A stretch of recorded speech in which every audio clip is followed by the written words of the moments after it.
What is up, everybody? Welcome back to another episode of Bitcoin and Markets. Happy Friday out there. Hope you guys had a great week. We're going to go over some news of the day, Bitcoin price, Van Eck, Bitcoin predictions for the next 25 years, Russia and Bitcoin mining, and then finish it off with a post that I wrote for today. So let's go ahead and share the screen.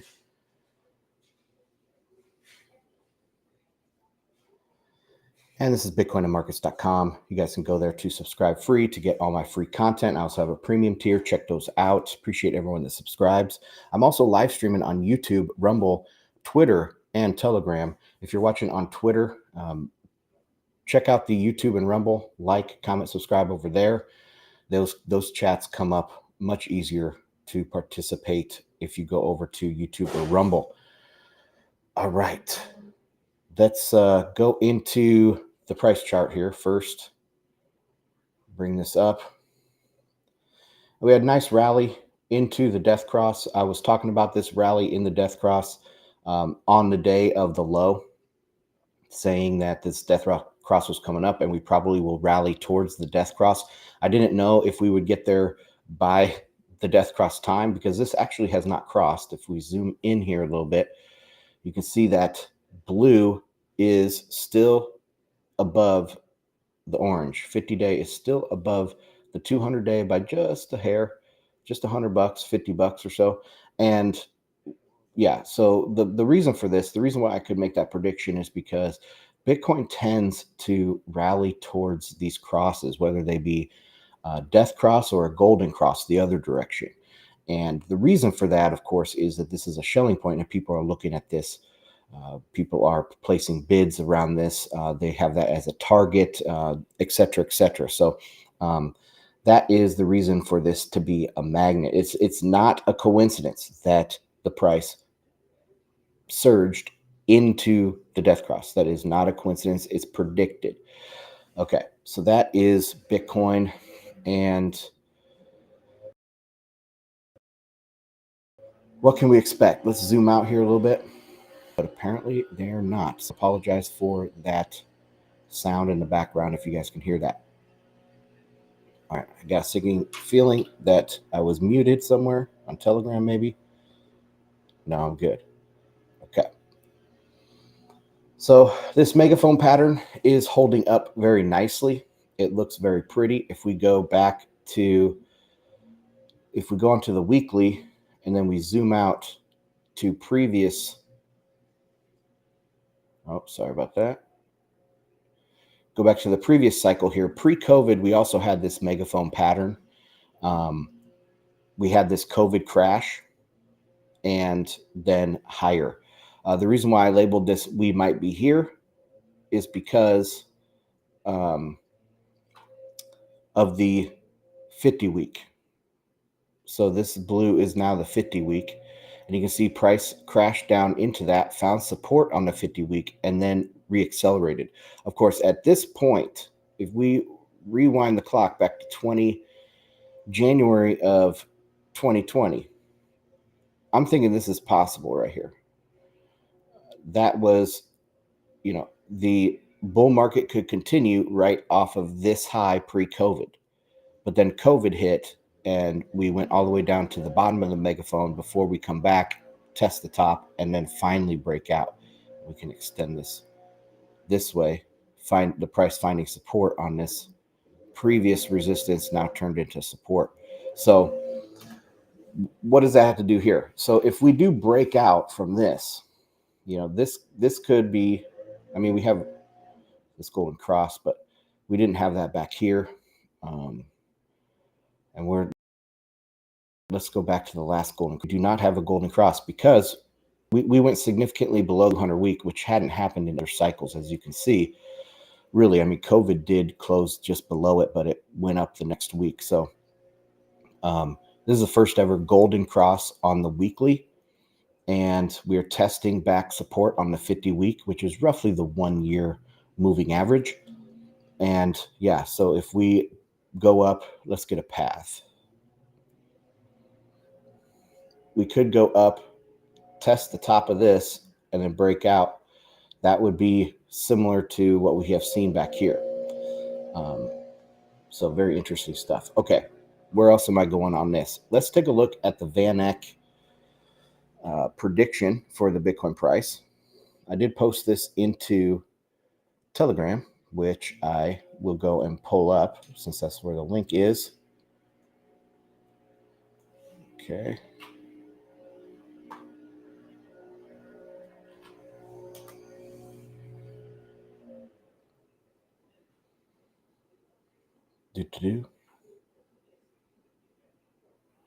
Okay, so Van Eck has some predictions here.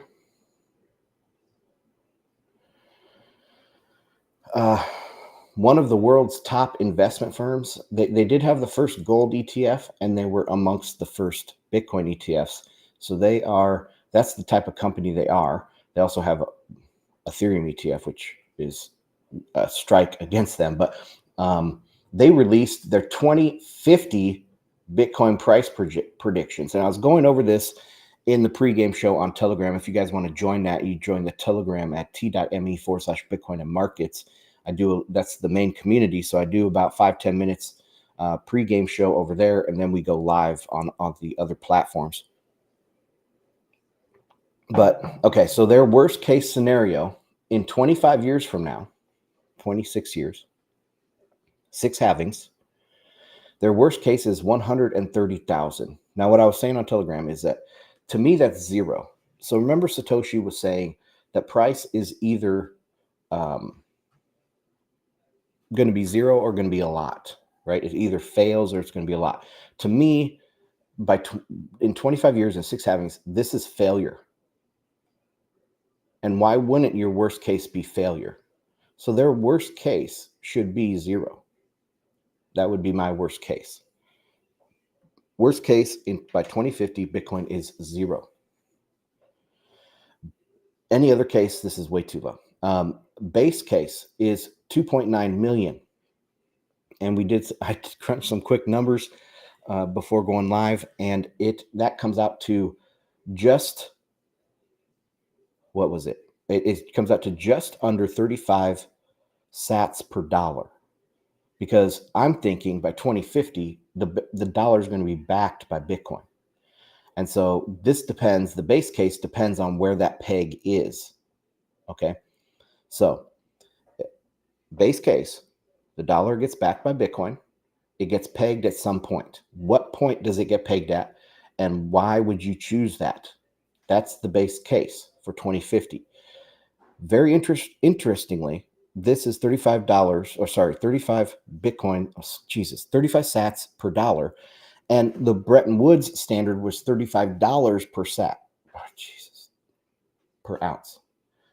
Let me try that all over again. Bretton Woods standard was $35 per ounce of gold, and this would be 35 sats per dollar, right at this mark. So that's a very interesting coincidence. I don't think that they were doing that because it's not exactly $35.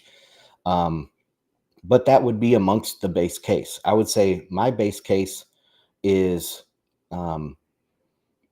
probably something above that. But let's get to the best case. The best case, they have 52 million. I don't know how you would get to 52 million. Yes, people would say hyperinflation, but they would peg it to the dollar before 52 million. They were not just going to let the dollar hyperinflate when we're already in 2024. We're already talking about a Bitcoin strategic reserve.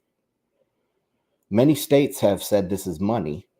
We're already going down this path. Okay. So I don't understand how you could say it could get to 52 million without backing it. So, no, I wouldn't say that's the best case. I was saying in Telegram, that's the cosmic case.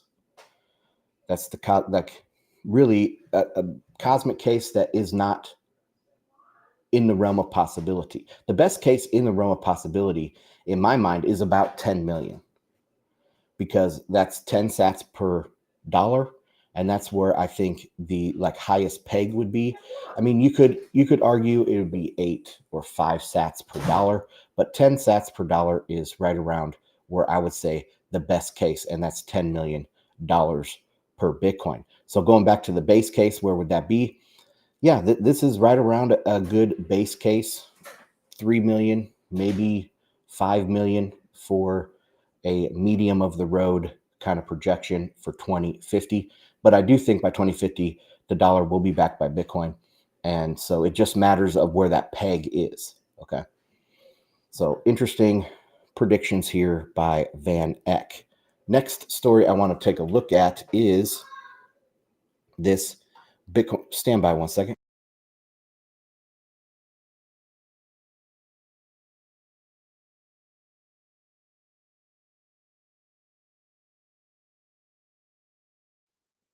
My boy was frantically looking for his mother. I had to say she's not home.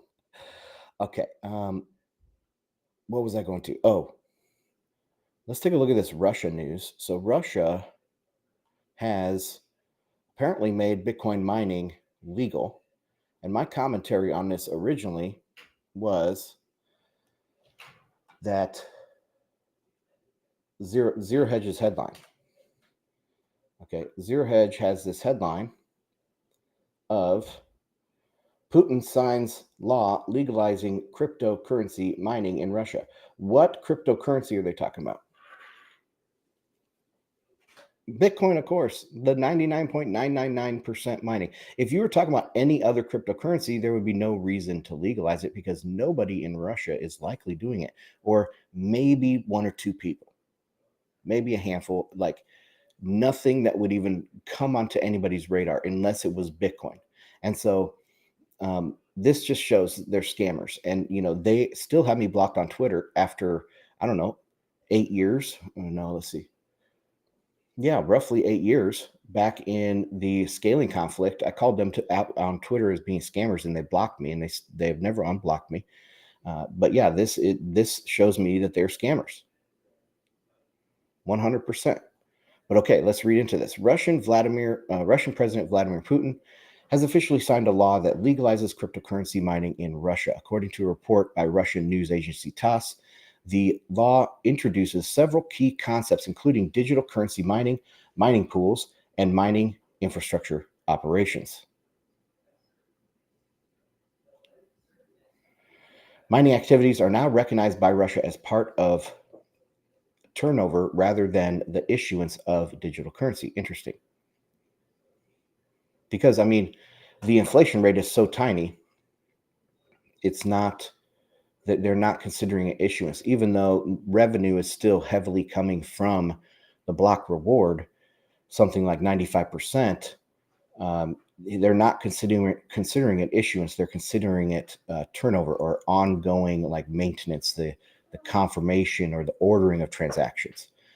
The new legislation identifies that only Russian legal entities and individual entrepreneurs registered with the government will be allowed to engage in cryptocurrency mining, Bitcoin mining.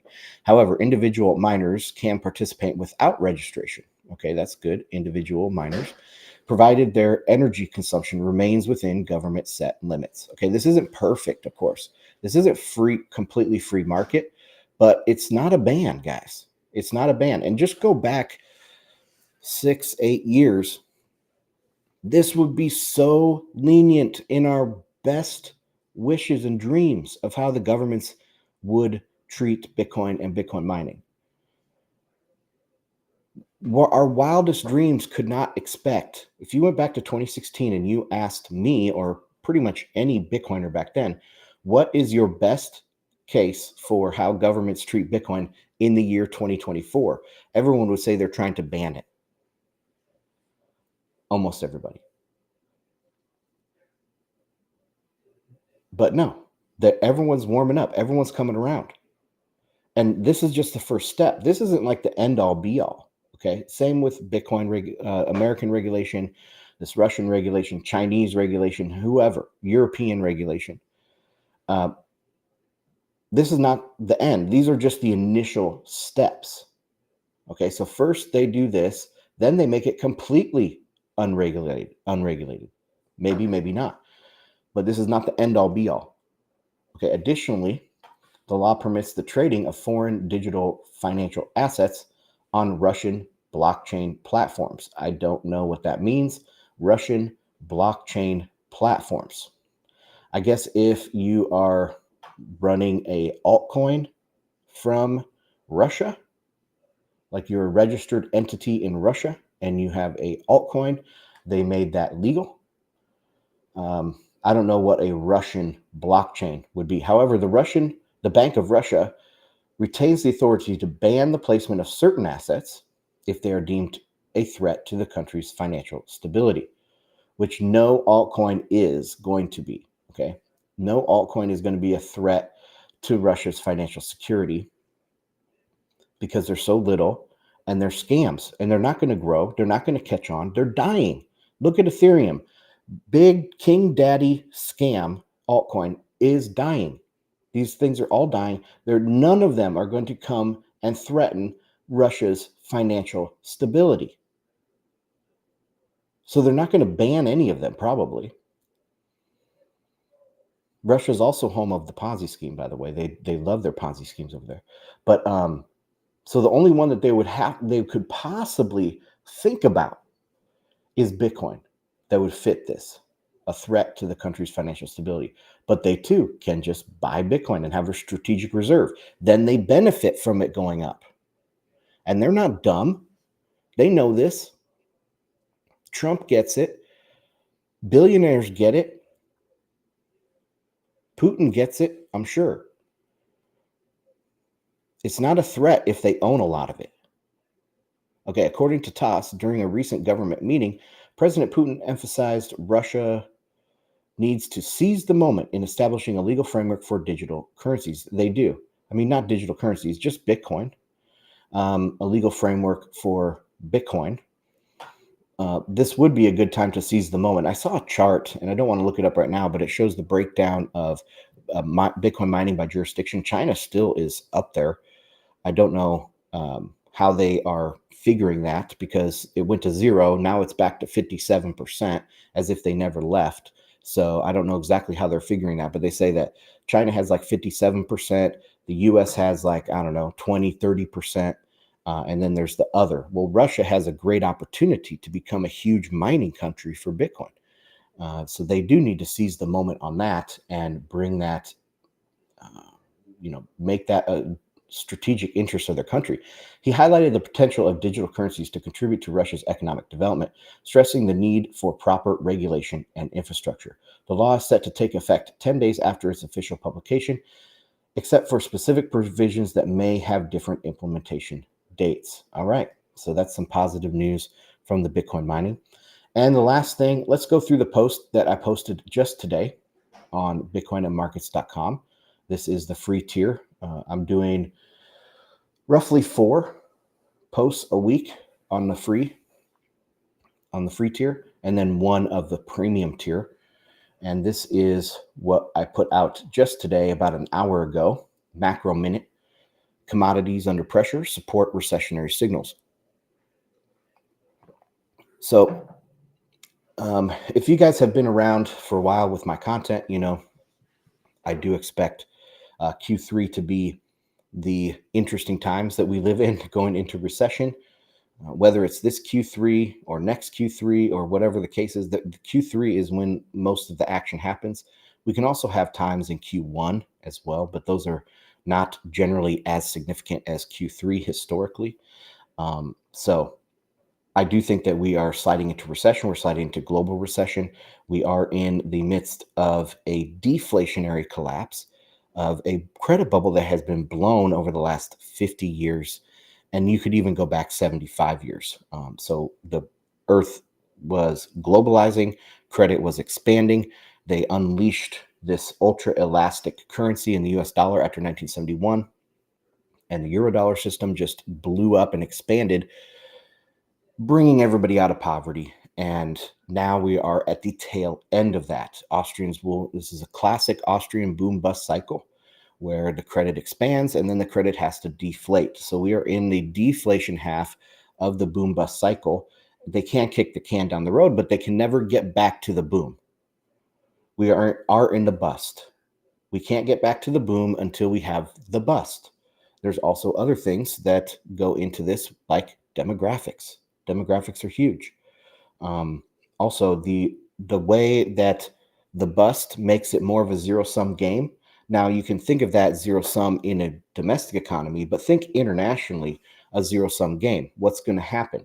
Instead of going back to like the 1980s when everybody's like, oh, this is not zero sum, we can build wealth. Everybody can grow. The growth of Europe doesn't necessarily mean that the Middle East can't grow. It doesn't mean that Southeast Asia can't grow, etc.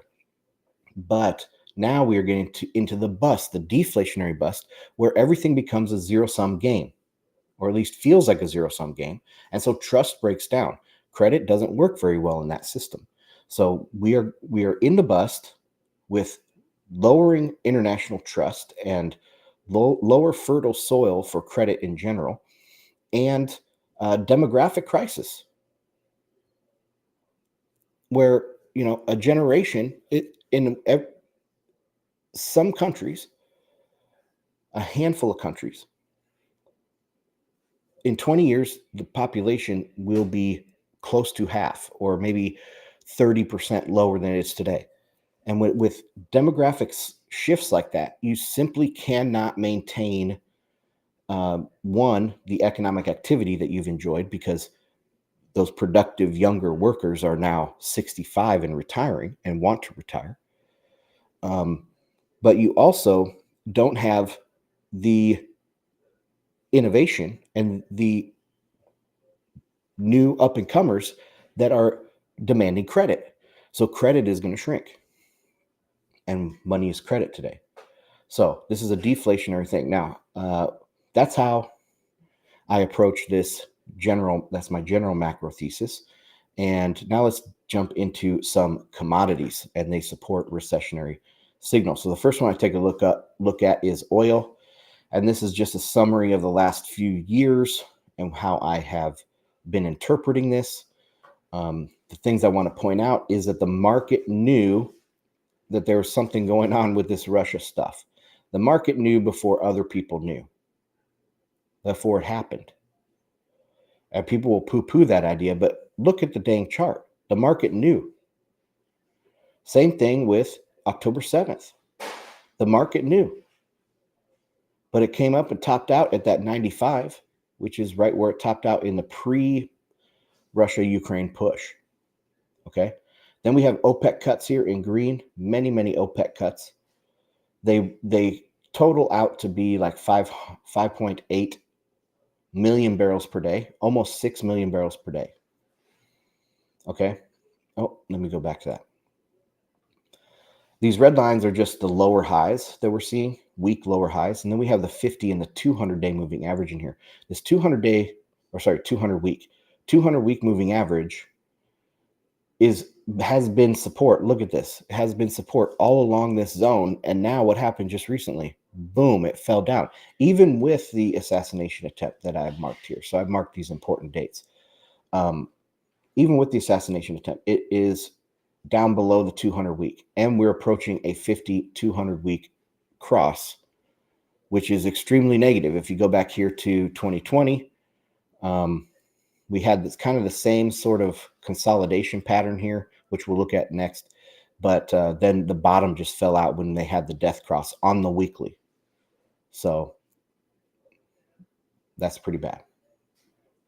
Oh, and then here, just recently, OPEC extended 3.66 million barrels per day in cuts until the end of 2025.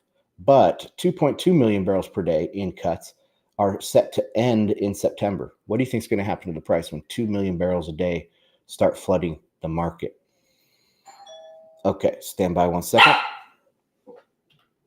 Life.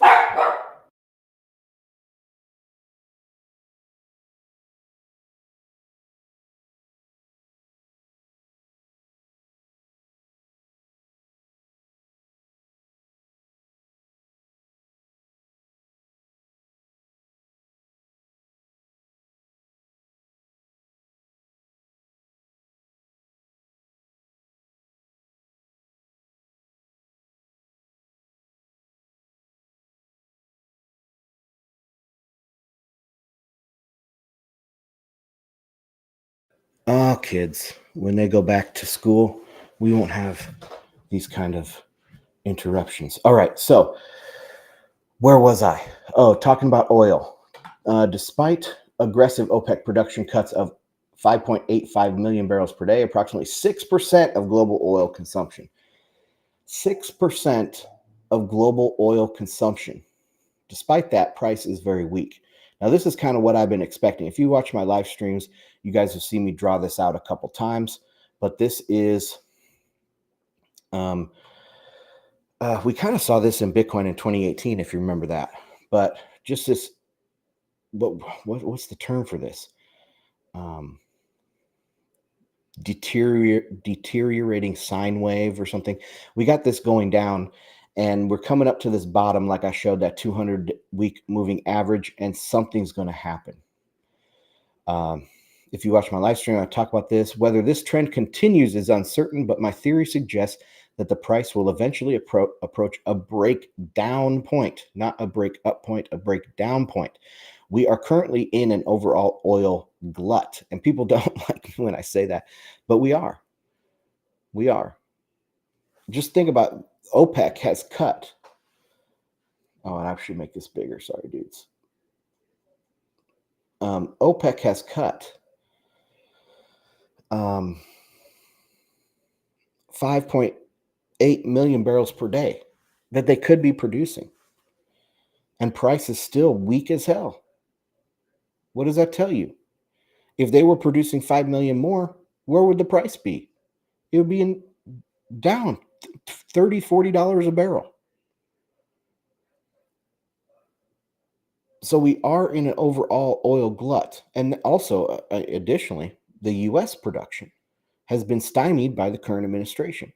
And so once we get a drill baby drill person in there, there's going to be a lot of oil coming on the market. His goal, I think Trump's goal was like 4 million barrels in the next few years. So in addition to what we're already producing, around 13 million barrels.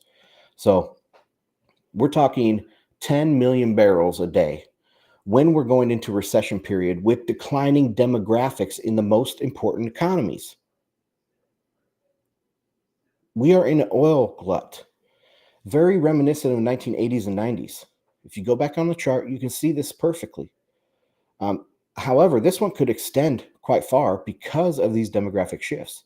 You know, the global population is half and the economy is half in the next 50 years. Actually, it won't be half in the next 50 years, but I would say half in the most developed nations. So if you talk about China, South Korea, Japan, Germany, Italy, some of these countries that are the most developed countries, and they're going to have half of the population. The U.S. is not far behind.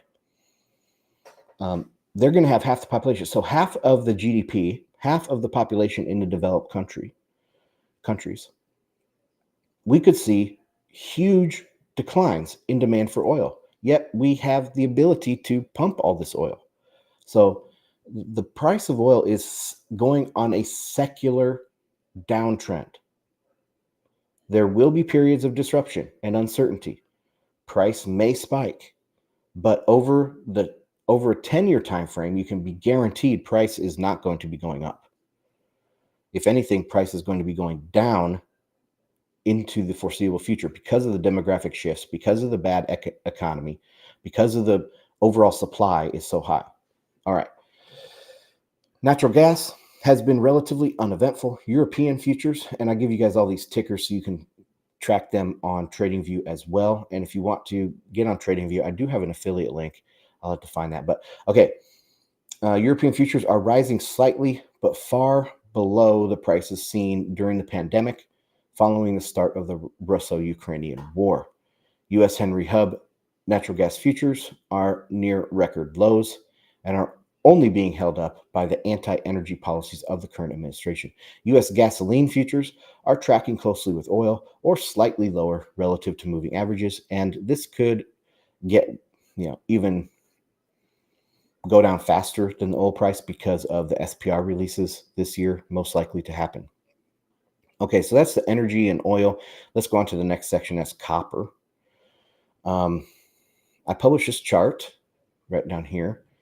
Back July 19th, we talked about Dr. Copper, because he has a PhD in macroeconomics.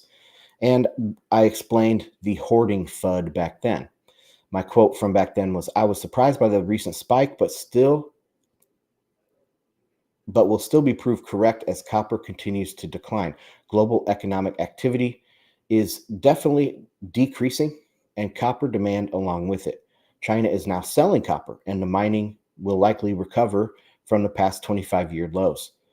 So in 2023, I believe it was, the copper production hit a 25-year low. Copper production recovers. China now not hoarding, but selling. Most likely, all that leads to the likely possibility of a crash in the price of copper. And let me bring this up. You can see it was up here at 426 and above. You can see this kind of fractal here. So coming up, then forming a triangle, and it decided to go down back here in 2013 post GFC and followed down. And I predicted this all the way back halfway up on this rally after COVID. So this is the post-COVID era. This is the post-GFC era. We were forming a very similar fractal. You can see this triangle coming here. And this was the deviation from these red arrows. To match that, they should have fallen here and kept falling. But the China FUD and other things culminated into this spike here. But let's check what it looks like today. So here, remember, it's 426 on the last update, and it has crashed down to under $4 now, $3.99, and it will probably continue to fall as well because of all of the things mentioned. Now, this is the same price, $3.99, as it was way back here off the chart in 2006. 18 years, the price is, you could draw a straight line with just those two data points. So where is the inflation, guys? Where is the inflation? It's not in the copper chart. Okay, that's it for copper. Let's go back, or let's go to the Goldman Sachs Commodity Index. I have rarely written about the commodity index because it closely tracks oil. However, to support my argument, I included it today. And almost exact same picture as oil. If you guys compare the two, I put on here the 50-week and the 200-week as well, pointing out some similarities in the chart right here with the death cross. We have a dip down below the 200-day moving average through the death cross here. And this is just not looking very good. Also, I write, people might ask, how did I know that inflation was going to be transitory? Because I am in the transitory camp. I have been since the very beginning of the COVID era. And, well, just look at the commodity index. So this is not telling me there's inflation. This is telling me there's a panic. This is bid up. Maybe there's some good economy that pulls this up because, we have all the stimmy checks and all of that stuff. So there's some demand there backing it up, but eventually it rolls back over because that is not sustainable. To sustain high inflation, you need to have high economic activity, and we simply do not have that at the end in the bust phase, right, that I was talking about earlier. So very similar to oil here, breakdown back here in 2014, and it looks like we're having a breakdown here as well. Commodities are going much, much lower overall. What else do I write about? Even with the global economy shut down, the commodity index never reached the 2008 all-time high. Instead, it exposed the weakness in real inflation. That's money printing in the form of credit expansion. That is what real inflation is, not prices. Real inflation is money printing in the form of credit expansion, which eventually will be translated into prices. But that was insufficient. The commodity index has now strongly broken below the 200-week moving average, and we are headed for a death cross. The red arrows highlight the pattern we might repeat this time. If that happens, it will be the end of the inflation narrative for the inflationistas. Regardless, we are far from any real threat of prolonged inflation. So again, if we repeat this, we could have a significant decline starting right now in commodity prices. All right. Conclusion. In summary, commodity prices continue to support the recessionary outlook. There is a real threat of collapse in the coming months to commodity prices. How will this affect Bitcoin remains to be seen. How this will affect Bitcoin remains to be seen. But I remain confident that with all of the attention around the strategic Bitcoin reserves and demand from ETFs and corporate balance sheets, we should see a relatively typical bull market. All right, and that's it for that. Let me just go back to the homepage. Guys, check out bitcoinandmarkets.com. So, admin note here, guys, if you are watching on Twitter, jump over to YouTube or Rumble, like, comment, subscribe over there.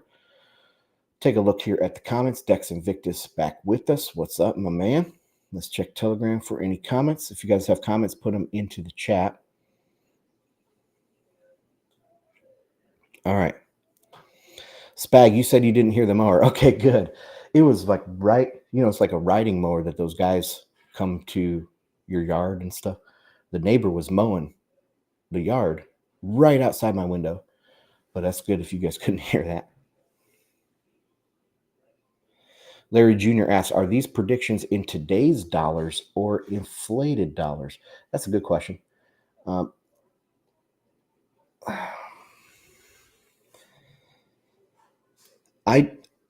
They're in inflated dollars. Were you talking about Van X predictions or my predictions? Van X predictions, yeah, I would assume I don't see their methodology. I didn't look up the actual predictions and the methodology, but I'm assuming it does involve inflation. My predictions don't really involve inflation. They kind of do because I just think that there's going to be an average of very low inflation over that whole period until we back the dollar with Bitcoin. I mean, it could be outright deflation over the next few years. I mean, just look at the most recent CPI print was negative month over month. That's actual deflation. And if we have these crash in commodity prices, we have crash in other prices, we're going to see actual deflation. And, a lot of people are talking about the housing market having a crash. Okay, well, guess what? If commodities are crashing, consumer prices are crashing, and housing prices are crashing, what's going to happen to CPI? It's going to crash. It's going to be negative. It's going to be negative. So overall, in the boom bust cycle, like let's say it took us 50 years on the boom, really it was from, let's do a very conservative estimate of 71 to 2008. Right? So what is that? 47 years? Or is that 37 years? 37 years. So that's the boom. What's the bust going to be? Probably faster, but I can see the bust taking 20, 25 years. So from 2008 out to 2032 or so. So that's a long-term bust. And so we're over that period, it's probably going to be more deflation, especially towards the end of that cycle. Yeah, towards the beginning of the bust. Okay, like get this. At the beginning of the bust, you're going to be printing, quote unquote printing. You're going to be doing QE. You're going to be doing all this stuff to save the economy and exponentially adding to government debt and all that to save the economy. So the first part of the bust is probably going to have prices going higher, but the back end, the tail end, the last couple of years, 5 years of the bust is going to be negative prices. Price changes, not prices, but price changes. Dex Invictus, inflation right now in Monster Energy Park. I saw that headline, man. Monster's having some trouble. I do like my diet Monsters, my sugar-free Monsters. Okay, any other comments here?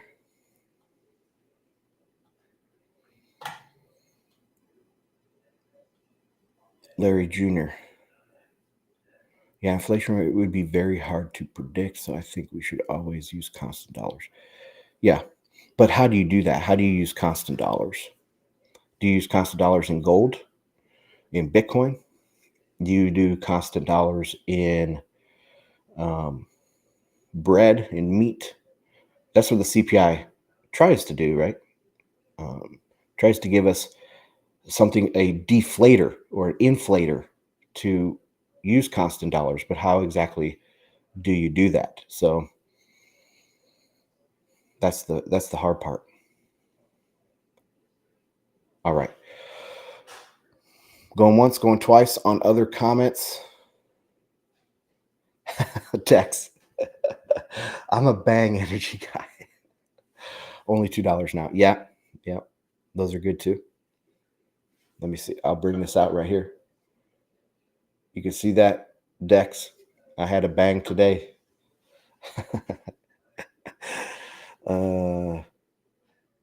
Well, 264 people are watching, guys. Welcome to the show. Bitcoin and Markets. Check out bitcoinandmarkets.com. Long time Bitcoiner. Been doing a podcast since 2016. Never sold a scam. Never, pumped an ICO. Never had ads on the show that pumped ICOs or airdrops or anything like that. This has been pure signal content pretty much the whole time. I have taken some hiatuses throughout the years of 6 months off and then come back to the show, but I am here. You can check me out, bitcoinandmarkets.com. You check me out on all the socials. If you're watching on Twitter, go to YouTube and Rumble, subscribe over there. I'm also on Instagram now, Bitcoin_and_markets. I'm on True Social. I'm on Noster, at Ansel Lindner on Noster. And what else? That's about all place you guys would follow me. But thanks for joining me. All right, guys, have a great weekend. Get outside, touch some grass, spend time with friends and family. That's what's really important in life. And I'll see you guys all on the next one. Peace.